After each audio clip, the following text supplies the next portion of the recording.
వ్రతాన్ని చేసినటువంటి తల్లి ప్రపంచమంతటిలోనూ మణిపూస వంటి శ్రీవిల్లిపుత్తూరులో జన్మించినటువంటి గోదాదేవిట. ఏమిటి ఎందుకు అంత మాట వెయ్యడం అంటే, ఆ శ్రీవిల్లిపుత్తూరు ప్రపంచంలో మణి వంటిది అనడానికి ఒక రహస్యం. మొట్టమొదట ఈ భూమి అంతా కూడా సముద్రంలో మునిగిపోతుంటే, ఆనాడు రాక్షసులు దీన్ని చాప చుట్టినట్టు చుట్టి పట్టుకుపోతుంటే, వరాహమూర్తి భగవానుడు నీళ్లల్లోకి ప్రవేశించి ఆ రాక్షసుల్ని దునుమాడి తన మూపురమున ధరించి భూమిని పైకెత్తారు. పైకెత్తిన తరువాత భూదేవిని పైకెత్తారు కాబట్టి భూమిని భరించారు కాబట్టి భూమి ఆయనకి భార్య, ఆయన భర్త. అందుకని ఆ భూమిని యథాస్థితిలో ఉంచి తన అవతార సమాప్తి చేసే ముందు భూదేవిని అడిగారు, నీకు ఇంకేమైనా కోరికుందా అని. అడిగితే భూదేవి ఆనాడు ఒక కోరిక కోరింది. స్వామి, నువ్వు ఇవాళ ఏ రూపంలో ఉన్నావో అదే రూపంతో నాతో కొంతకాలము పాటు గడపవలసినది అని అడిగింది. తప్పకుండా అలాగే గడుపుతానని ఆదివరాహమూర్తి అవతారములో ఉన్నప్పుడు భూదేవితో కలిసి దక్షిణ భారతదేశంలో ఇప్పుడు శ్రీవిల్లిపుత్తూర్ అన్న క్షేత్రము ఎక్కడుందో అక్కడ ఉన్న అడవులలో స్వామి భూదేవితో కలిసి తిరుగుతుండేవాడు. భగవానుడు ఎక్కడ ఏ రూపంలో ఉన్న యోగులు గుర్తిస్తారు. అందుకని అవతారమును దాల్చి, అంటే అక్కడే ఉన్నాడా, అంతటా ఉన్నవాడు అక్కడ కనబడతాడు. ఇప్పుడు కరెంట్ ఉంది, కరెంటు ఇదంతా కరెంట్ ఉంది, తీగలంతా కరెంట్ ఉంది, కానీ ప్రస్ఫుటంగా ఎక్కడ కనపడుతోంది? ఈ లైట్ లో కనపడుతోంది. ఈ లైట్ లోనే కరెంట్ ఉందండి, ఆ తీగలతో కరెంట్ లేదంటే ముట్టుకుంటే తెలుస్తుంది. అందుకని ముట్టుకోకూడదు. ఇక్కడ ఇలా దీపం ఉంది కాబట్టి ప్రస్ఫుటంగా తెలుస్తుంది విద్యుత్ ఉందని. అంత మాత్రం చేతి ఇదంతా లేదనే, ఆ వైరంతా ఉంది విద్యుత్తు. అలా ఒక్కొక్క నాడు భగవానుడు ఒక్కొక్క చోట అవతారమూర్తి ప్రస్ఫుటంగా కనపడతాడు. అలా ఆదివరాహమూర్తిగా ఆయన అరణ్యములలో సంచారము చేస్తున్నప్పుడు యోగులందరూ అక్కడికి చేరారు. చేరి వాళ్ళు భూదేవి సహిత ఆదివరాహ స్వామిని చాలా కాలము పాటు సేవ చేశారు. ఇలా ఈ విషయం తెలిసి మునులు, మహర్షులు, ఋషులు, యోగులు అన్ని లోకాల నుంచి అక్కడికి చేరిపోయారు. చేరిపోవడంలో అదొక పెద్ద పట్టణం అయిపోయింది.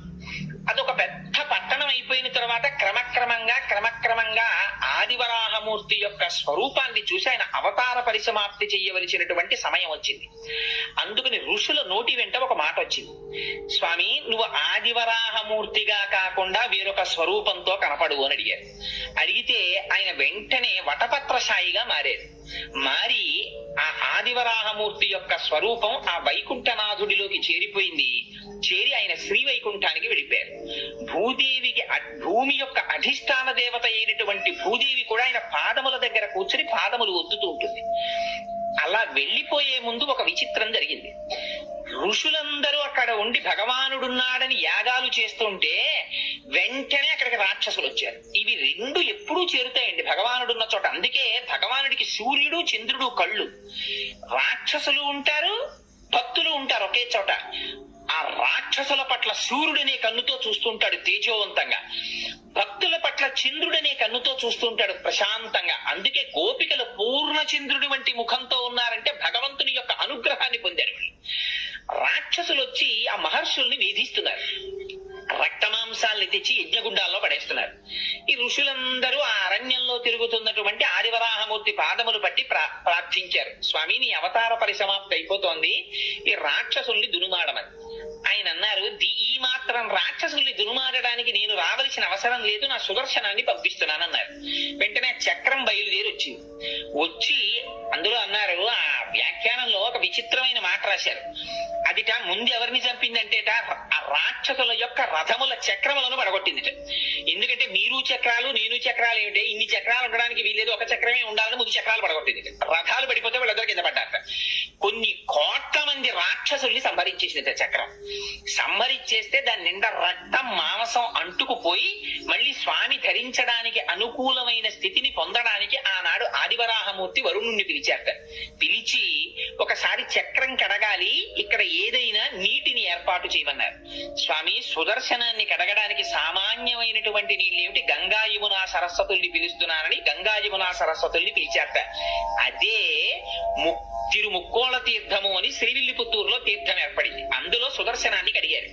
అందుకని ఆ తీర్థంలో స్నానం చేసినటువంటి వాళ్ళకి ఆధ్యాత్మిక జ్ఞానం వస్తుంది అంటారు. సుదర్శనం అంటే మంచి దర్శనము. సుదర్శనాన్ని కడిగారు కనుక దీనితో చూసేటటువంటి దర్శనం ప్రపంచాన్ని చూస్తుంది. ఇక్కడ ఇక్కడి నుంచి ఆంతరనేత్రంతో చూసేటటువంటి దర్శనం పరమాత్మని చూపిస్తుంది. అది సుదర్శనం కడగడం. అందుకని ఆ కోనేటిలో స్నానం చేస్తారు. సరే, ఆదివరాహమూర్తి తిరిగి వైకుంఠనాథుడిగా వెళ్ళిపోయారు. ఇక్కడ శేషసాయిగా ఆయన అంశ ఉండిపోయింది. అదే మున్నూరు దేవాలయం అని కృష్ణమూర్తి గుడి ఉండిపోయింది శ్రీవిల్లిపుత్తూరులో. అప్పటికి దాని పేరు శ్రీవిల్లిపుత్తూరు కాదు. వెళ్ళిపోయి ఉండగా ఒకనాడు భూదేవి ఆయన పాదములొత్తుతూ ఎందుకో ఒక ప్రశ్న వేసింది. స్వామి, మీకు అనేక రకములైనటువంటి కైంకర్యములు జరుగుతుంటాయి కదా, పుష్పార్చన చేస్తారు, తులసితో అర్చన చేస్తారు, అభిషేకం చేస్తారు. అసలు ఈ అర్చనలన్నింటిలో మీకు ప్రీతిపాత్రమైన అర్చన ఏది అని అడిగింది. అడిగినది భూదేవి అడిగింది కనుక ఆయన అన్నారు, నాకు పుష్పార్చన ప్రీతి అన్నారు. పుష్పాలు ఎక్కడి నుంచి రావాలి? భూమిలోంచి రావాలి.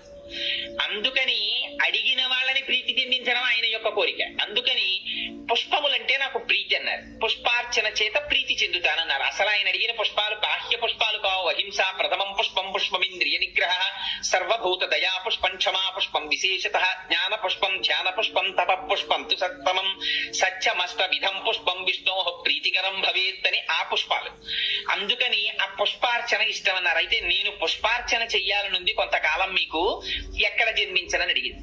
అడిగితే నువ్వు కడుపున పుట్టవలసిన అవసరం లేదు, నాకు పుష్పార్చన చెయ్యడానికి పుడతానని అడుగుతున్నావు కనుక మన గరుత్మంతుని యొక్క అంశలో భట్టనాథులని ఒకరు జన్మిస్తారు, వారికి అయోనిజవై తులసి వనంలో నువ్వు దొరుకుదువుగానివి అని అభయం ఇచ్చారు.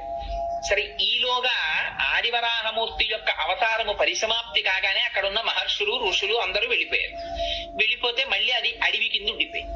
ఆ అడవిలో చిన్న కుగ్రామం ఒకటి ఏర్పడింది. దాని పేరు పుత్తూరు అని పిలిచేవారు. అక్కడ కండువు అనబడేటటువంటి పేరు కలిగినటువంటి వాడు, విల్లి అని పేరు కలిగినటువంటి వాడు, ఇద్దరు ఆటవికులు సోదరులు ఉండేవారు. వాళ్ళిద్దరూ రోజు జంతువుల్ని వేటాడి ఆ మాంసం తెచ్చుకు తినేవారు. వాళ్ళిద్దరూ ఒక రోజున ఒక పులిని వేటాడడానికని బయలుదేరారు. ఆ పులి పరిగెత్తింది ఒక గుహవేపు. అటువేపుగా ఈ విల్లి అన్నవాడు పరిగెత్తాడు, కండు అన్నవాడు పరిగెత్తాడు. ఈ వెళ్ళినటువంటి పులి మీద ఆ కండు అన్నవాడు బాణం వేశాడు. దెబ్బతిన్న పులి ఎటో నక్కింది. దానికోసం విల్లి వెతుకుతున్నాడు, కండువు వెతుకుతున్నాడు. ఆ దెబ్బతిన్న పులి పొంచి ఉండి ఒక్కసారి కండువు మీద పడి వాడి మెడ కొరికి చంపేసింది. చంపి గుహలోకి పారిపోయింది. ఈ విల్లి ఆ చనిపోయినటువంటి కండువు శరీరం మీద పడి ఏడుస్తున్నాడు, అయ్యో నువ్వు పులి చేతిలో మరణించావని. అక్కడే ఉంది ఆలయం, అందులో ఉన్నారు స్వామి. వీడి ఏడుపు విని బాధ చెంది ఆయన బయటికి వచ్చారు. ఒక ముసలి బ్రాహ్మణ రూపంలో వచ్చి, ఏమయ్యా నీ తమ్ముడి గురించి అంత విలపిస్తున్నావు, నీ తమ్ముణ్ణి బ్రతికిస్తాను, ఈ ఆలయం ఒక చిన్న గుడి కడతావా అని అడిగారు. అంటే భగవానుడు రాబోయేటటువంటి విషయాల్ని ఉద్ధరించడానికి ఇప్పటి నుంచే ఆయనకు ఒక ప్రణాళిక ఉంటుంది. అందుకని గుడి కడతావా అన్నారు. అంటే ఆయన అన్నాడు, తొందరలో అలాగే కడతాను, కానీ ముందు నా తమ్ముడిని బతికిస్తే కడతానన్నాడు. నువ్వు కట్టు, తమ్ముడిని బతికిస్తానన్నారు. కాదు, ముందు తమ్ముడిని బతికించి నేను కడతానన్నారు. సంకల్పం చేస్తే ఎంతసేపు అండి? ఆ పిల్లాడు ఆయన బతికాడు. ఇప్పుడు గుడి కట్టన్నారు. అప్పుడు అన్నాడు, అయ్యో మా తమ్ముడి కోసం అన్నాను గాని గుడి కట్టడానికి డబ్బులు ఉండాలి, వేటగాని నా దగ్గర డబ్బు ఎక్కడ ఉంది అన్నాడు. ఆయన అన్నారు, గుహలో పులి దూరింది కదా, లోపలికి వెళ్ళి పులిని చంపు, ఆ గుహలో నిధులున్నాయి, ఆ నిధి పట్టుకొచ్చి గుడి కట్టన్నారు. అంటే ఈ విల్లి అనేటటువంటి వాడు ఆ గుహలో దూరి పులిని చంపి నిధిని తెచ్చి గుడి కట్టారు.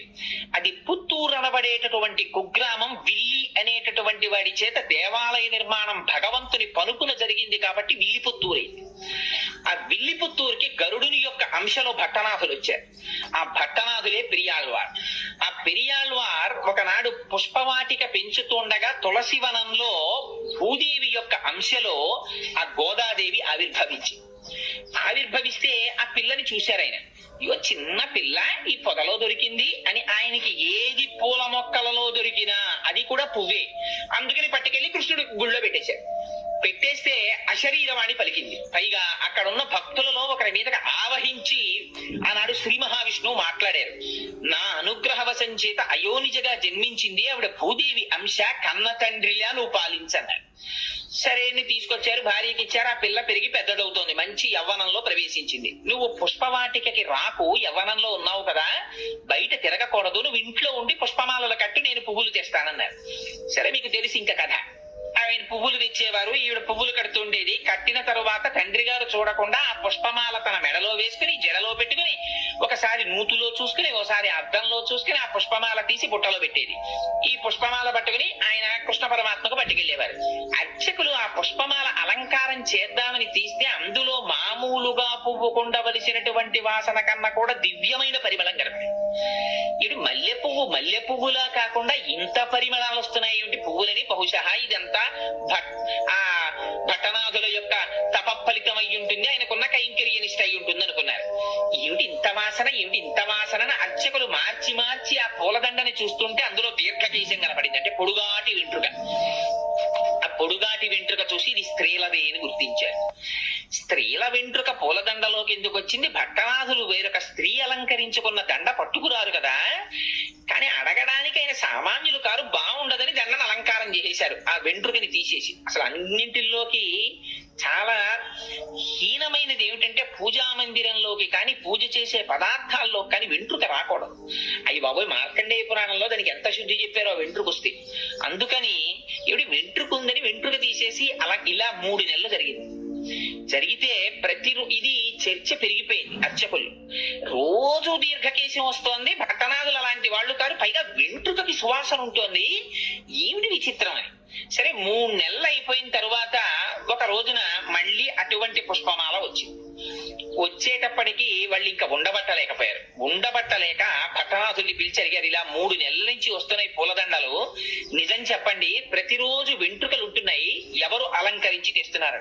మహాప్రభు, నాది పొరపాటు, నేను ఎప్పుడు ఎవరు అలంకరించినవి తేలేదు, ఈ పుష్పవాటికని పుష్పాలంకృతిని నమ్ముకుని బతుకుతున్న వాడిని నన్ను నమ్మండని ఆయన పుష్పమాలని వెనక్కి తీసుకెళ్లిపోయారు. ఆ రోజున తీసుకెళ్లిపోయి ఎవరు అలంకరించుకుంటున్నారు అని కొంచెం ఆలోచించి చూస్తే తన కూతురే అలంకరించుకుంటారు. చూశారు, అమ్మా ఎంత తప్పు చేశావమ్మా, పరమాత్మకి ఇచ్చే పుష్పహారాన్ని నువ్వు అలంకరించుకుని ఇస్తున్నావా, దాని వల్ల నేను మాట పడ్డానమ్మా అని. ఆ రోజున ఆయన పట్టుకెళ్ళడానికి పుష్పమాలలు లేదు, బయటికి వెళ్ళి చూస్తే పువ్వులు దొరకలేదు, బాధ పెట్టుకుని పడుకున్నారు. ఆ రాత్రి ఆయనకి కృష్ణ పరమాత్మ కల్లోకి వచ్చారు. నాకు చాలా ప్రీతి నీ కూతురు అలంకరించుకున్న పుష్పమాలయే, ఆవిడ భూదేవి అంశ, వచ్చిందే ఆ కైంకర్యానికి వచ్చింది, మీ అమ్మాయి అలంకరించుకున్న దండలు పట్టుకొచ్చి నాకు అలంకారం చేయమన్నారు. అంటే భట్టనాథులు అన్నారు, ఈ మాట నాకు చెప్తే సరిపోతుందా, అర్చకులకు కూడా చెప్పండి అన్నారు. అంటే ఆయన మళ్ళీ అర్చకులకి అశరీరవాణిగా పలికి వినిపించారు. అప్పటి నుంచి అందుకని మాలని ధరించి ముక్త విడిచిపెట్టి ఇచ్చినది కాబట్టి ఆవిడికి ఆముక్త మాల్యద అని పేరు వచ్చింది. ఆ పుష్పహారాన్ని పట్టుకొచ్చి స్వామికి అలంకారం చేసేవారు. సరే కొన్నాళ్ళు పోయిన తరువాత భట్టనాథులు అడిగారు, అనగా పెరియాళ్వారు విష్ణు చిత్తులు, అమ్మా నీకు యవ్వనం వచ్చింది కదా, వివాహం చెయ్యాలి కదా, ఎవరిని వివాహం చేసుకుంటావు అని అడిగారు. అడిగితే ఆవిడంది, తాను వేసుకున్నటువంటి మాలని మార్చి వేసుకునేటటువంటి అధికారం భార్యాభర్తలకే కదా ఉంది. మనం ఒక పని చేస్తుంటాం సాధారణంగా, వివాహంలో కానీ ఎందులోనన్నా దండలు వేయించే సాంప్రదాయం ఉంటుంది. అందులో సాధారణంగా ఇద్దరికి చెరుకోదండ ఇచ్చి ఆ దండలు వాళ్ళ మెళ్ళో వీళ్ళ మెళ్ళో వేయిస్తారు. అది కాదు అసలు. భార్యాభర్తల సంబంధం అంటే ఏమిటంటే, భర్త చేతితో దండ పట్టుకుని భార్య మెడలో వేస్తాడు, భార్య చేతితో దండ పట్టుకుని భర్త మెడలో వేస్తుంది. వేసిన తరువాత భార్య తన మెడలో దండ తీసి భర్త మెడలో వేస్తుంది, భర్త తన మెడలో దండ తీసి భార్య మెడలో వేస్తాడు. అలా పక్క పక్కన కూర్చుని దండలు మార్చుకుంటే వాళ్ళు భార్యాభర్తలని గుర్తు. అలా నేను ధరించిన మాల తీసి ఇస్తే ఆయన వేసుకున్నాడు, అందుకని ఆయనే పతి. అందుకని ఇంకా వేరుగా చెప్పక్కర్లేదు. అందుకని నేను శ్రీ మహావిష్ణువుని వివాహం చేసుకుంటాను. అమ్మో, ఎంత గొప్ప కోరిక కోరావమ్మా, శ్రీ మహావిష్ణువుని వివాహం చేసుకుంటావా? కానీ మరి శ్రీ మహావిష్ణువు అంటే చాలా మూర్తులుగా ఉన్నారు, ఇందులో నువ్వే మూర్తిని చేసుకుంటావన్నారు ఆయన. అంటే ఆవిడంది, ఇన్ని రకాలుగా ఉంటాడు అంటే నాన్నగారు చెప్పండి అంది. అంటే ఆయన ఏదో 105 దివ్య దేశాల్లో శ్రీ మహావిష్ణువు ఎలా ఉంటారో ఆ మూర్తులన్నీ వర్ణించారట. వర్ణిస్తే అందుక నాన్నగారు వింటుంటే, ఒక్కొక్క శ్లోకం మీరు ఒక్కొక్క క్షేత్రంలో ఉన్న మూర్తిని గురించి చెప్తున్నారు, ఇవన్నీ వింటుంటే అబ్బో ఏ మూర్తికి ఆ మూర్తి గొప్ప అనిపిస్తోంది. అలా ఏం తెలుస్తుందండి వింటే? అబ్బా అమ్మాయి తెల్లగా ఉంటారమ్మా, అమెరికాలో ఉంటారమ్మా, బూట్లు వేసుకుంటారమ్మా, కోట్ వేసుకుంటారమ్మా, పుట్టుమచ్చ ఉండదమ్మా మొహం మీద, చంద్రబింబం అమ్మా, బలానా కుటుంబరావు గారు అబ్బాయి, బలానా కోటేశ్వరరావు అబ్బాయి ఇలాగమ్మా అని చెప్తుంటే అందరి పెళ్లి కొడుకులు ఎలా ఉన్నారో సరే పిలవండి చూస్తానంది ఆవిడ. అంటే అందుకనిట ఆయన పెరియాళ్వారని పిలిచింది. ఆయన అక్కడ అక్కడ కూర్చుని పర్ణశాలలో ఒక్కొక్క శ్లోకం చదివారట 105 క్షేత్రాల్లో ఉన్న స్వాముల్ని. వాళ్ళందరూ వచ్చి అక్కడ నిలబడ్డారు. ఇది ఆయన శక్తి. 105 మూర్తుల్ని తీసుకొచ్చి నించోబెట్టారు. నించోబెట్టి నీకెవరిని చేసుకుంటావమ్మా అని అడిగారు. అడిగితే శ్రీరంగంలో ఉన్న రంగనాథుడు ఆవిడికి బాగా నచ్చాడు. ఈయన్ని చేసుకుంటాను నాన్నగారు అందుట. అంటే మిగిలిన వాళ్ళని ఏమనుకోకండి స్వామి, మా అమ్మాయి ఇన్ని మెచ్చుకుందంటే, అయ్యో ప్రతిబింబంలాగా నేనే కదయా 105 మూర్తులుగా ఉన్నది, ఏకస్వమేవ బహుదా భవభాసిలోకే, ఆయనే కదా ఉన్న ఒక్క ఆత్మేగా ఇన్ని రకాలుగా కనపడాలి అని ఆ స్వామి రంగనాథుడు చేసుకుంటానన్నారు. మిగిలిన వాళ్ళందరూ వెళ్ళిపోయారు, మిగిలిన మూర్తులు. పాపం ఈ రంగనాథుడిని చేసుకుంటానని ఆవిడ మురిసిపోతోంది. అదిగో వ్యాఖ్యానంలో రాశారు, ఆ స్వామి ఒకనాటి రాత్రి గోదాదేవి దగ్గరికి వచ్చి ఆవిడతో భోగం అనుభవించారు. అంటే ఆవిడ బ్రహ్మానందమును అనుభవించింది.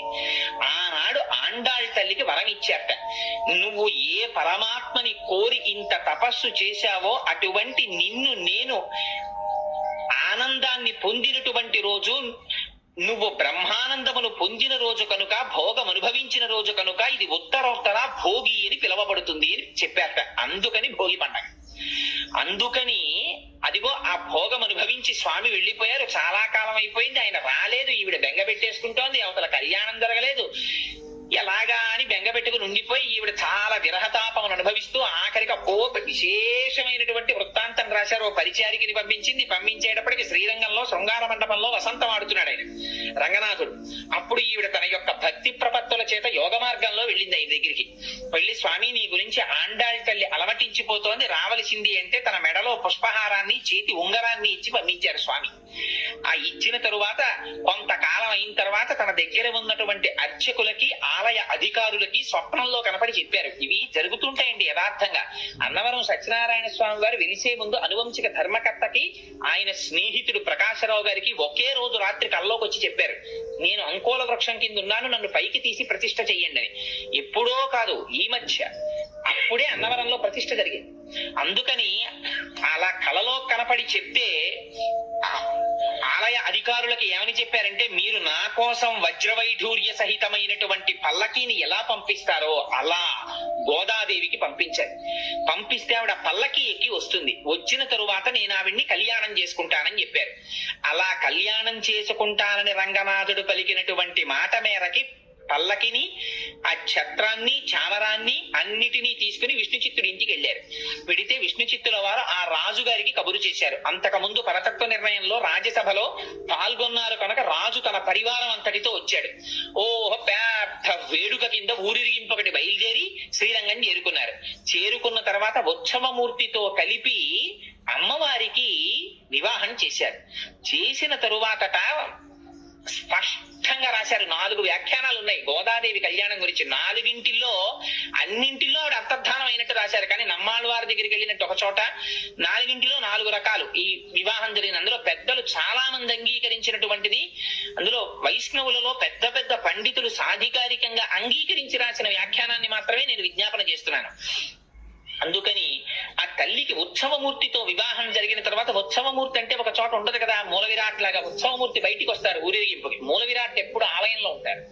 అందుకని ఆ ఉత్సవమూర్తి తర్వాత సేవకి వెళ్ళిపోయారు. అంటే పొద్దున్నే తిరుమలలో చూడండి కళ్యాణానికి వస్తాయి మూర్తులు. కళ్యాణానికి ఏమిటి, సోమవారం అయితే ఏదో ఒక అర్చన ఉంటుంది, దానికి వస్తారు. మంగళవారం అయితే ఒక సేవ, బుధవారం అయితే సహస్రకలశాభిషేకం, గురువారం అయితే తిరుప్పావడ, శుక్రవారం అయితే పూరాభిషేకం, ఇలా రకరకాలు నిత్య కళ్యాణోత్సవానికి వస్తాయి. ముందు వచ్చి కళ్యాణం జరిగిపోతుంది. కళ్యాణం అయిపోయిన తర్వాత ఊంజల్ సేవకి అద్దాల మండపంలో కెడతాయి. ఊంజల్ సేవ అయిపోయిన తర్వాత రంగనాయకుల మండపంలో వసంతోత్సవానికి వస్తాయి.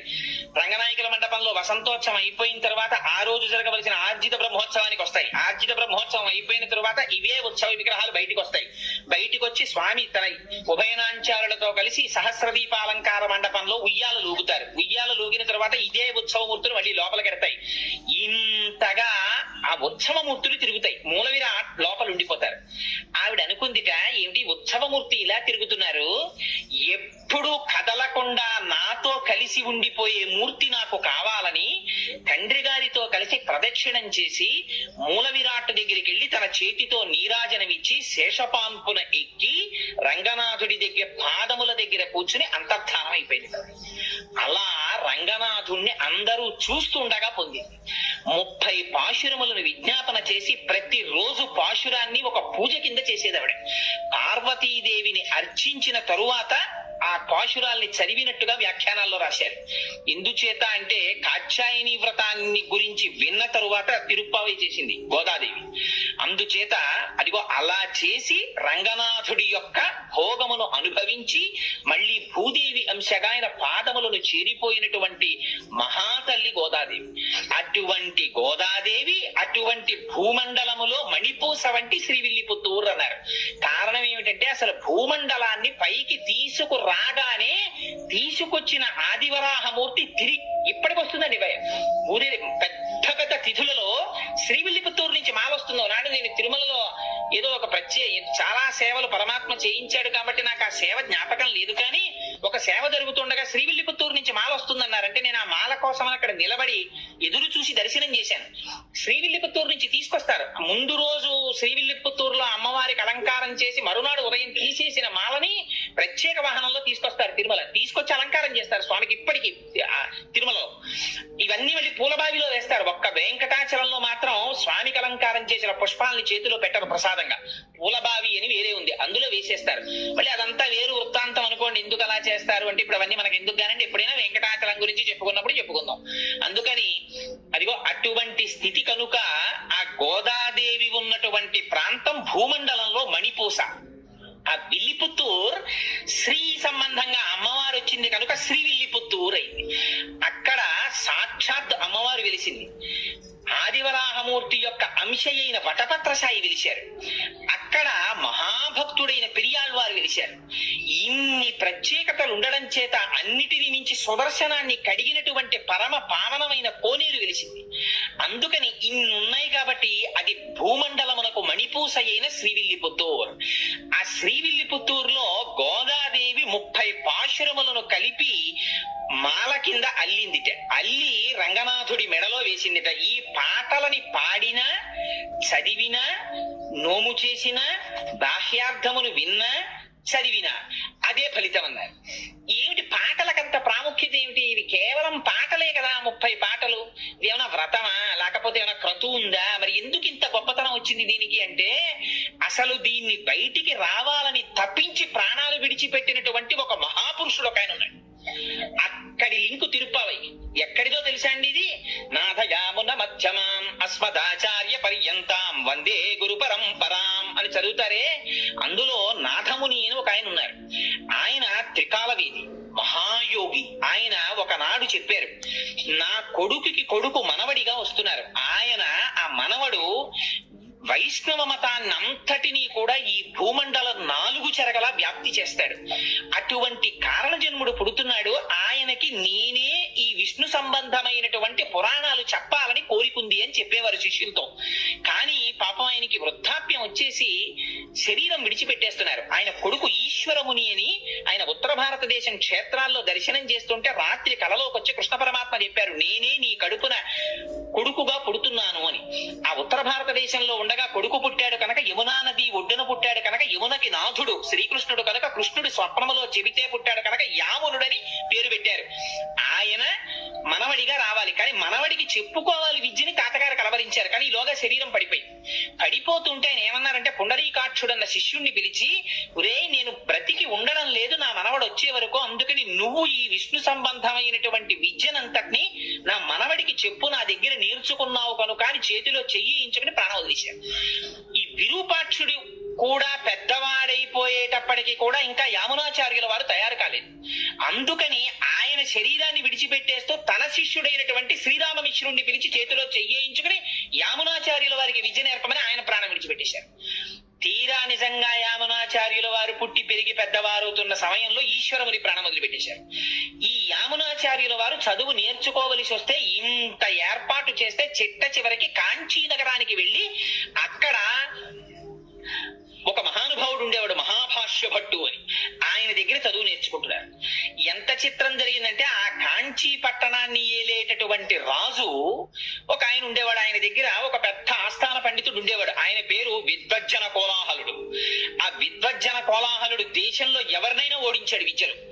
ఆయన అందుకని రాజుగారిని అడిగాడు, నాకు అందరిలా నువ్వు గ్రామాలు అవి ఇస్తే కుదరదు, అగ్రహారాలును, పండితుల దగ్గర పన్నులు వసూలు చేసుకో బతుకుతాను నేను. ఎందుకని ఆ పండితులు నాతో ఢీ కొట్టలేకపోయారనడానికి గుర్తుగా. సరే అలా వసూలు చేసుకోమని శాసనం చేశాడు రాజు. ఆ విద్వజ్జన కోలాహలుడు అందరి దగ్గర పన్నులు వసూలు చేసేవాడు. పండితుడు అన్నవాడు అందరూ పన్ను కట్టాలి, ఎందుకంటే ఆయన ఓడించలేరు కనుక. యామునాచార్యులు వారు చిన్న పిల్లాడిగా మహాభాష్య భట్టు దగ్గర చదువుకుని వీధరుగు మీద కూర్చొని సంధ్యావందనం చేస్తున్నారు. ఆ రోజున సైనికులు వచ్చి ఈ మహాభాష్య భట్టు గురించి చాలా తక్కువ చేసి మాట్లాడారు. పన్ను కట్టలేదు విద్వజ్జన కోలాహలుడికి, తీసుకెళ్లి కారాగారంలో పారేస్తాం. గురువు గారు ఇంట్లో లేరు. యామునాచార్యులు వారు అడిగారు, ఎందుకు కట్టాలరా మీకు పన్నుని అంటే, మా గురువు గారు విద్వజ్జన కోలాహలుడు, ఆయన ముందు ఏ పండితుడు నిలబడలేరు, మీ గురువు గారు నిలబడలేకపోయారు, అందుకు పన్ను కట్టాలన్నారు. అంటే ఈయనన్నారు, యామునాచార్యులు వారు చిన్న పిల్లాడండి, 7 ఏళ్ళు 8 ఏళ్ళు ఉంటాయి అప్పటికాయనికి. ఆయన అన్నారు, మా గురువు గారు మీ గురువు గారికి పన్ను కట్టడం ఏమిట్రా, కట్టడు, అంత అహంకరించున్నాడా మీ గురువు? నేను 2 శ్లోకాలు ఇస్తున్నాను, వీటిని పట్టుకెళ్ళి మీ గురువుకు చూపించని ఓ తాళపత్రాన్ని తీసి దాని మీద 2 శ్లోకాలు రాసి ఇచ్చారు. నేను పండితుణ్ణి కాను, నేను కవిని కాను, నేను వినయము చేత సుసంపన్నుండి, కానీ ఎదురు తిరిగిన వాళ్ళ కొమ్ములు విరిచేసే మేటిగండి అని పద్యాలు రాశారు. రాస్తే ఇది పట్టుకెళ్ళి విద్వజ్జన కోలాహలుడికి చూపించారు. చూపిస్తే ఆయన ఆశ్చర్యపడి, ఎవడ్రా పుడతాడు నా మీద ఇంత పద్యాలు రాశాడా, వాడిని తీసుకురండి అంటే భటులు వెళ్ళారు. వెళ్ళి ఏదో ఈడ్చుకొస్తామని పెడితే ఆయన అన్నాడు, పండితుడికి పండితుల పట్ల ప్రవర్తించే విధానమే తెలియని దౌర్భాగ్య దేశం రా ఇది, ఇలాగా ఎదిరించిన పండితుడిని తీసుకెళ్దాం, గౌరవంతో తీసుకెడితే వస్తానని చెప్పు మీ గురువు కన్నారు. ఇక్కడ చిన్న పిల్లాడేమిటి ఇలా మాట్లాడడం ఏమిటని పల్లకి పంపించారు రాజుగారు. ఎక్కించి వస్తున్నారు. రాత్రి రాజుగారు రాణి గారితో కలిసి పడుకునో మాట అన్నారట, ఎంత చిత్రమో చూసావా, ఇన్నాళ్ల నుంచి విద్వజ్జన కోలాహలుండి ఎదిరించిన వాడు లేడు, ఇన్నాళ్లకు బుడతడు ఎదిరిస్తున్నాడు.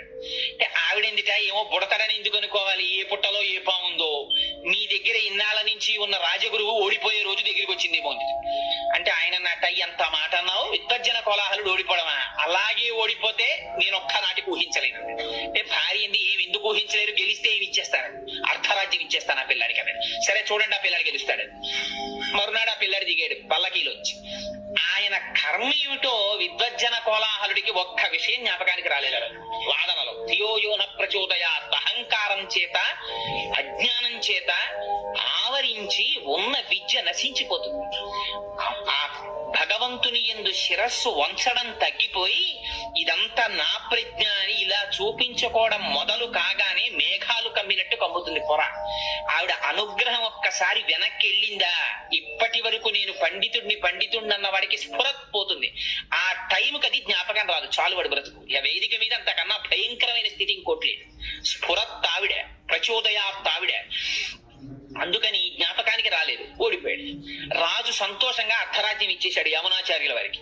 చిన్న పిల్లాడు, రాజ్యం వచ్చింది, హాయిగా పాలించుకుంటున్నాడు, యుక్త వయస్సు వచ్చేసింది, పెళ్లి చేసేసుకున్నాడు, బయటికి రాడు, సంతోషంగా కాలం గడిపేస్తున్నాడు. ఇక్కడ ఈ శ్రీరామమిశ్రుల వారు ఆయన ముందున్నటువంటి పుండరీకాక్షుడి యొక్క గురువు గారైనటువంటి పాపం ఆయన ఇచ్చినటువంటి మాట మేరకి ఆ నాథమునుల యొక్క కోరిక తీర్చడానికి ఈ కుర్రాడికి వైష్ణవ మంత్రాన్ని వైష్ణవ విజ్ఞానాన్ని అందించాలని చెప్పి పాపం ఈయన కూర్చున్నాడు. ఈయన బయటికి రాడు, ఆయన ముసలాడైపోతున్నాడు. ఎలాగరా ఈ పిల్లాన్ని రక్షించడం అని రోజు వెళ్ళి రాజుగారిని అడిగేవాడు, రాజుగారిని ఒక్కసారి దర్శనం ఇప్పించండి. అడిగితే దర్శనం కుదరదు, నేను చాలా ఇబ్బందిలో ఉన్నాను, ఇప్పుడు చాలా రాచ వ్యవహారంలో ఉన్నాను, వెళ్ళిపోమనేవాడు. తిరిగి తిరిగి తిరిగి తిరిగి విసిగి వేసారిపోయి ఆయన ఒక రోజున పూజ చేస్తూ రంగనాథుడికి చెప్పుకున్నారు కళ్ళనీళ్లతో, మా గురువులు మహానుభావుడు ఆ నాథమునులు చెప్పారు, నా మనవడు వస్తున్నాడు, వాడు వైష్ణవ మతాన్ని నిలబెడతాడన్నారు, ఆ పిల్లాడు రాజు అయిపోయి అసలు నా మొహమే చూడలేదు, ఇంకా నేను చెయ్యగలిగింది ఏం లేదు, శ్రీరంగనాథ ఏమైనా ఉంటే నువ్వే చూసుకో అన్నారు. అంటే పూజా మందిరంలో మాటలు వినపడ్డాయి, అంత బెంగెట్టుకోకోయ్, నీ ఇంటి పక్కనే ముళ్ళ ముస్తె కూర ఉంది కదా, రోజు బట్టికెళ్ళి ఆ వంటశాలలో ఇమ్మన్నారు. అంటే ముళ్ళ ముస్తె కూర అని నీటి పక్కన పెరుగుతుంది, ఆ కూర రోజు తింటే విడిచిపెట్టకుండా ప్రతిరోజు తినాలి. తింటే ఏమవుతుందంటే విషయ భోగముల మీద ఆ లంపటం వదిలిపోయి వైరాగ్యం వస్తుంది ఆ కూర తింటే, దానికి ఆ లక్షణం ఉంది. అందుకని ఆ ముళ్ళ ముస్తె కూర పట్టుకెళ్లి పాపం రోజు ఈయన ఈ శ్రీరామమిశ్రుల వారు వంటశాలలో ఇచ్చి రాజుగారికి పెట్టమనేవారు. ఆ వంటవాడిని ఏదో మంచి చేసుకుంటే ఆయన వండేవాడు, విస్తట్లో వేశారు. రాజశాసనం ఏమిటంటే వడ్డించేటప్పుడు వంటవాడు రాజుతో మాట్లాడకూడదు. అందుకని ఈయన వడ్డించడమే అంతే, పులుసో అంటే వేయడమే, అంతేగాని పులుసు బాగుందా అని అడగకూడదు. అందుకని ఆయన వడ్డించేవాడు, ఈయన తింటుండేవాడు. ఎక్కడిది ఈ కూరని ఆయన అడిగేవాడు కాదు. పాపం ఎవరో పట్టుకొచ్చారని ఈయన చెప్పేవాడు కాదు, తలగా ఎగిరిపోతుంది. ఆయన వెళ్ళిపోయేవాడు. ఇలా కొన్ని నెలలు అయిపోయింది. కానీ ఆయనకి వైరాగ్యం ప్రారంభమైంది ఆ ముస్తెకూర తిని. కానీ పాపం రోజు వచ్చి అడుగుతూ ఉండేవాడు శ్రీరామమిశ్రుడు, ఏమయ్యా ఏమైనా అడిగాడా నా గురించి, ఎవరు తెచ్చారు ఈ కూరని ఏమైనా అడిగాడా అని. తిని వెళ్ళిపోయాడు ఆయన అనేవాడు. ఆఖరికి ఓ రోజు ఇంటికి వెడుతుంటే వర్షం పడింది, చలేసింది, జ్వరం వచ్చింది, ఇంట్లో పడిపోయాడు. 10 రోజులు అయిపోయింది, ముసలాయన అయిపోయాడు. ఎన్నాళ్ళు ముళ్ళ ముస్తకూర పెడితే మారుతాడు ఆయన, నా వల్ల కాదు రంగనాథ, ఇంకా నేను చెయ్యగలిగింది లేదు అన్నాడు. ఆ రోజున రాజుగారు భోజనం చేస్తూ వంటవాడిని పిలిచి, రోజు ఒక ఆకుకూర పెట్టేవాడివి పెట్టలేదే అన్నాడు. అంటే వంటవాడు అన్నాడు, మహాప్రభో మాట్లాడితే తలకాయ పోతుందని నేను చెప్పలేదు, కానీ ఎవరో వృద్ధుడైన వైష్ణవుడు ప్రతిరోజు ఈ ఆకుకూర తెస్తాడు, మీకు పెట్టమన్నాడు, పెడుతున్నాను. ఎందుచేతనో ఒక 10 రోజుల నుంచి ఆయన రావట్లేదు, ఆయన మీ దర్శనానికి కొన్ని 100 మార్లు ప్రయత్నించారు, మీరు దర్శనం ఇవ్వలేదు అన్నాడు. అరే అలాగా ఒక వైష్ణవుడు వృద్ధుడు నా కోసం ఆకుకూర తెస్తున్నాడు ఆ రోజు, ఈ మాట నీకు కనపడితే నా దర్శనానికి పంపించాను అని వెళ్ళిపోయాడు రాజు. ఈయన ఇంకా విసిగెత్తిపోయి వెళ్ళడం మానేశాడు. ఇంకా చిట్ట చివరి ప్రయత్నం, రంగనాథ ఇక నేను వెళ్ళను సుమా, నా మీద నువ్వు ఆశెట్టుకోవద్దు, ఇవాళ ఒక్కరోజు పట్టుకెడుతున్నాను కూరని ఓ రోజున మెల్లిగా వండుకుతూ పాపం ఆ కూర పట్టుకుని వెళ్ళాడు. పెడితే వంటవాడు గభాలన కౌగలించుకుని, మహానుభావ మీ గురించే చూస్తున్నాను, రాజుగారు అడిగారు దర్శనం చేయండి అన్నాడు. రాజుగారి దగ్గరికి ప్రవేశపెట్టారు. రాజుగారు ఆయనని చూడగానే ఆయన దివ్యమైన తేజస్సు చూసి సింహాసనంలోంచి లేచి కాళ్ళ మీద పడ్డాడు. పడి నా కోసం ఎందుకు తెచ్చారు ఈ ముళ్ళ ముస్తె కూర ఇన్నాళ్ళ నుంచి అని అడిగాడు. అడిగితే ఏమీ లేదండి, మీ తాత ముత్తాతలు పెద్ద నిధి ఒకటి సంపాదించి పెట్టారు, దాన్ని మీకు ఇమ్మన్నారు, ఎలాగో అలా మీ దర్శనం అయితే ఆ నిధి మీకు అప్పచెప్పేద్దాం, పెద్దవాడిని అయిపోతున్నాను కదా అని మిమ్మల్ని అడుగుదామని ఏదో ఒక అనుబంధం పెట్టుకోవడానికి కూర తెచ్చాను అంటే రాజు అన్నాడు, అయ్యో దానికి ఉంది, ఇప్పుడే సైన్యంతో వచ్చేసి అని తెచ్చేసుకుంటాను, ఎక్కడుంది చెప్పండి అన్నాడు. అబ్బాయి అలా కుదరదు రాజా, దానికి ఒక చిన్న షరత్ ఒకటి ఉంది, కొంచెం మీరు భగవద్గీత 18 అధ్యాయాలు చదివేస్తే తీసుకెళ్లి మీకు ఆ నిధి ఇచ్చేస్తామన్నాడు. భగవద్గీత అప్పటికి ఆయనకి కూడా ఈ కూర తిని తిని తిని తిని తిని అసలు నేను ఎందుకు వచ్చానన్న వైరాగ్యం ప్రారంభమైంది. అందుకని ఆ భగవద్గీత ఎవరో మళ్ళీ నేను కొత్తగా పండితుడిని ఎక్కడ చూసుకుంటాను, మీరే చెప్పకూడదా రోజు అన్నాడు. అంతకన్నా భాగ్యమా మహానుభావ, నాథముల కోరిక తీరుతుందని ప్రతిరోజు వచ్చి 18 అధ్యాయాలు చెప్పాడు. పూర్ణమైన వైరాగ్యం వచ్చింది రాజుకి. ఇప్పుడు చూపిస్తారా నిధిని అని అడిగాడు. ఆ రోజు కోసమే ఎదురు చూస్తున్నాను మహారాజా, రెండని తీసుకెళ్లాడు శ్రీరంగానికి. తీసుకెళ్లి ఆ శ్రీరంగనాథుడు ఇలా పడుకుని దక్షిణ దిక్కికి చూస్తూ ఇలా పడుకుని ఉంటారు. ఆ పాదముల దగ్గర శ్రీదేవి భూదేవి ఉంటారు. ఆ శ్రీరంగనాథుడి పాదాలు చూపించి, ఇదే మీ తాత ముత్తాతలు మీకు ఇచ్చిన పెన్నిధి, ఈ పెన్నిధిని మళ్ళీ మీకప్పజెప్పాలని ఆ పాదములను కొలిచేటటువంటి వైష్ణవుల యొక్క భక్తి, ఆ సాహిత్యము, ఆ సంపద ఇవన్నీ నిలబెట్టేటట్టుగా మీరు ఒక గొప్ప ఆచార్యులు కావాలని మీ తాత అపేక్షించారు, కానీ మీరు రాచరికంలో పడిపోయారు అని చెప్పి శ్రీరంగనాథుడి పాదాలు చూపించి అది నిజం చెప్పారు. వెంటనే ఆయన ఏం చేశాడంటే తన కొడుక్కి పట్టాభిషేకం చేసేసి శ్రీరంగంలో పర్ణశాల నిర్మించుకొని 5 పుస్తకాలు రాశారు. రాసి దేశంలో ఎందరో పండితుల్ని ఓడించి వైష్ణవ మతాన్ని స్థాపించారు. ఆయన స్థాపించిన వారు 120 సంవత్సరాలు బ్రతికారు. యామునాచార్యుల వారు 120వ సంవత్సరంలో ఆయన శరీరాన్ని విడిచిపెట్టేసే ముందు రామానుజాచార్యుల వారికి కబురు చేశారు ఒకసారి రమ్మని. రామానుజాచార్యుల వారు కంచిలో ఉన్నారు ఆ సమయంలో. ఆయన శ్రీరంగం వచ్చేంత వరకు ప్రాణాలు నిలబెట్టుకోలేక యామునాచార్యుల వారు శరీరం విడిచిపెట్టేశారు. ఈయన పొద్దున్న శరీరం విడిచిపెట్టారు, మధ్యాహ్నానికి రామానుజాచార్యుల వారు వచ్చారు. వస్తే అరెరే ఆయన జీవించి ఉండగా దర్శనం చేయలేకపోయారని బెంగ పెట్టుకుని బాధపడ్డారు. బాధపడి ఆ భౌతిక కాయాన్ని తిప్పడంలో కుడి చేతి 3 వేళ్లు ఇలా ముడుచుకుపోయి కనపడ్డాయి యామునాచార్యుల వారు. అదేమిటి, ఈయన బతికున్నప్పుడు కూడా ఇలాగే వేళ్లు ముడుచుకుని ఉండేవా అని అడిగారు. అడిగితే ఏమో తెలియదు, అలా ఉండేవి కావు, చేతులు బాగానే ఉండేవి, ఎందుకో చచ్చిపోయిన తర్వాతే ఈ 3 వేళ్లు ముడుచుకున్నాయన్నారు. అప్పుడు రామానుజాచార్యుల వారు ఆలోచించి, ఈయనకి ఏవో తీరని కోరికలు 3 ఉండిపోయాయి, అవి నాకు చెప్పాలనుకున్నారు, అందుకే నాకు కబురు చేశారని ఒక్కసారి అంతర్ముఖులై ధ్యానం చేసి 3 ప్రతిజ్ఞలు చేశారు. బ్రహ్మసూత్రాలకి వైష్ణవ తత్వంగా నేను భాష్యం రాస్తాను, అది మీకు తీరని కోరికగా ఉండిపోయింది కాబట్టి నేను ఆ కోరిక తీరుస్తానన్నారు. ముడుచుకుపోయిన వేళ్లలో ఒక వేలు పైకి తెరుచుకుంది, అందుకని రామానుజుడు శ్రీభాష్యం రాశారు.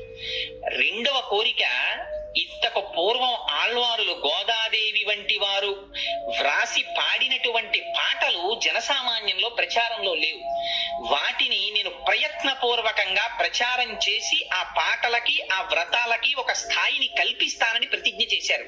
2వ వేలు తెరుచుకుంది. మళ్ళీ మీకులా బెంగ పెట్టుకుని విడిచిపెట్టకుండా ఈ పీఠానికి నేను ఉండగానే సమర్థుడైనటువంటి ఉత్తరాధికారిని నియమిస్తానని ప్రతిజ్ఞ చేశారు 3వ వేలు తెరుచుకొని. అందుకని ఆయన ఉండగానే పరాశర భట్టర్లను తీసుకొచ్చి ఉత్తరాధికారిగా నియమించారు. అదిగో రామానుజాచార్యుల వారు చేసినటువంటి ప్రతిజ్ఞని నిలబెట్టుకోవడానికి ఆనాడు గోదాదేవి చేసినటువంటి వ్రతానికి ప్రాచుర్యం కల్పించారు. కల్పించి అది యామునాచార్యుల వారికి ఉండిపోయిన కోరిక, అది శ్రీ మహావిష్ణువు యొక్క సంకల్పం. ఇటువంటి వ్రతం కలియుగంలో అందరికీ అందాలి అని. అందుకని అదిగో అందుచేత ఫలస్థుతి పాశురం దగ్గరికి వచ్చేటప్పటికి అంత చిత్రమైన మాట మాట్లాడారు. భూమండలంలో మణిపూస వంటి శ్రీవిల్లిపుత్తూరులో జన్మించినటువంటి నిత్యము తులసిమాలలు ధరించేటటువంటి భట్టనాథులుట. నిత్యం తులసిమాలలు ధరించేటటువంటి వారు అంటే శ్రీ మహావిష్ణువు యొక్క నాభికమలంలోంచి బ్రహ్మగారు ఆవిర్భవించారు. బ్రహ్మగారు ఆవిర్భవించినటువంటి మొట్టమొదటి తామర పువ్వు శ్రీ మహావిష్ణువు యొక్క నాభిలోంచి వచ్చింది. ఆ తామర పువ్వు యొక్క మూలము అంటే ఆ గింజ శ్రీ నారాయణుడు. అందుకని నారాయణ స్వరూపంగా మెడలో తులసిమాలలు వేసుకుంటారు. అంతటి మహాభక్తుడైనటువంటి విష్ణు చిత్తుల యొక్క కుమార్తెగా వచ్చిన గోదాదేవి అనడంలో ఆ శ్రీవిల్లిపుత్తూరుని, ఆ గోదాదేవిని, ఆ భూదేవిని, ఆ ఆదివరాహమూర్తిని, యామునాచార్యుల్ని, రామానుజుల్ని, వారి కోరికని ఇన్నింటిని జ్ఞాపకం చేస్తున్నారు. అందుకొని వచ్చినటువంటి ఈ తిరుప్పావైని ఈ 30 పాశురములను కేవలముగా చదివినా అందరికీ ఆ భాష అర్థం కాదు కదండి. అందుకని అర్థం కాకుండా చదివినా, లేదు అర్థముతో ఆ వ్రతమును అనుసంధానము చేసినా, లేక కేవలము పైన ఉండేటటువంటి దాని అర్థాన్ని తెలుసుకోవడానికి ఆ వ్యాఖ్యానాన్ని చదివినా, విన్నా, చెప్పినా, ఆనాడు గోదాదేవి ఎటువంటి ఫలితాన్ని పొందిందో, ఎటువంటి ఫలితాన్ని పొందింది? శ్రీరంగనాథుడిలో ఐక్యాన్ని పొందింది. గోపికలు ఎటువంటి ఫలితాన్ని పొందారో వాళ్ళు ఎటువంటి ఫలితాన్ని పొందారు? పరమేశ్వరుని నుంచి విడివడవలసినటువంటి అవసరము లేని నిత్య సంశ్లేషాన్ని అనుభవించారు.